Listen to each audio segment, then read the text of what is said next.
മാസങ്ങൾക്ക് ശേഷം അങ്ങനെ 6 മണിക്ക് മുമ്പായിട്ട് എണിച്ചിരിക്കുകയാണ്. മെല്ലെ വാക്കിങ്ങിന് പോകാ വിചാരിച്ചു. കുറേയായിട്ട് മുക്കി കിടക്കണ ഈ ഷൂനിയും കൂടെ കൂട്ടി. ഒരു 7-7:30 വരെ ഈ റോട്ടിൽ ഭയങ്കര നിശബ്ദതയായിരിക്കും. അത് കഴിഞ്ഞ പിന്നൊന്നും പറയണ്ട.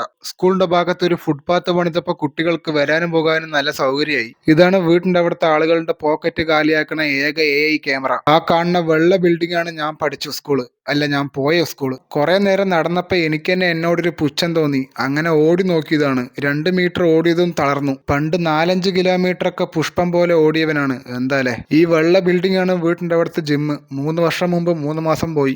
അതിനെ കുറിച്ചൊന്നും പറയണ്ട. ഈ അമ്പലത്തിൽ എന്നും പാട്ട് വെക്കും. ഇവിടെ എത്തുമ്പോൾ ഒരു പോസിറ്റീവ് എനർജിയാണ്. നല്ലേപ്പള്ളിയിലെ ഷോപ്പിംഗ് കോംപ്ലക്സ് ആണ്. തുറക്കാനൊക്കെ 9 മണി കഴിയും. ഇന്ന് ഇത്രയൊക്കെ മതി. ഒരു യൂ ടേൺ അടിച്ച് നേരെ വീട്ടിലേക്ക് തിരിച്ചു. ഗണപതിക്ക് ഒരു ഗുഡ് മോർണിംഗ് പറഞ്ഞ് നേരെ വീട്ടിലേക്ക് നടന്നുകൊണ്ടിരിക്കുകയാണ്. 72 കിലോ വെയിറ്റ് ഉണ്ട് എനിക്ക്. ഇതൊരു 100 ഡേയ്സ് വെയിറ്റ് ലോസ് ചാലഞ്ച് ആയിട്ട് എടുത്താലോ പറഞ്ഞിട്ട് ആലോചിക്കുകയാണ്. എന്താ നിങ്ങളുടെ അഭിപ്രായം? ഈ ഏരിയന്റെ പേര് പവിഴം എന്നാണ്.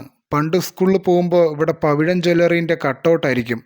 അതൊക്കെ ഒരു വല്ലാത്തൊരു ഓർമ്മയാണ്. വേൾഡ് കപ്പിന്റെ ഫ്ലെക്സ് ഒക്കെ വെച്ചിട്ടുണ്ട്. ഫ്ലെക്സ് കമ്പനിക്കാർക്ക് നല്ല കച്ചവടമായിരിക്കും. വീട്ടിൽ വന്ന് ഒരു ചായയും കുടിച്ച് അവസാനിപ്പിക്കുകയാണ്. ബാക്കി നാളെ.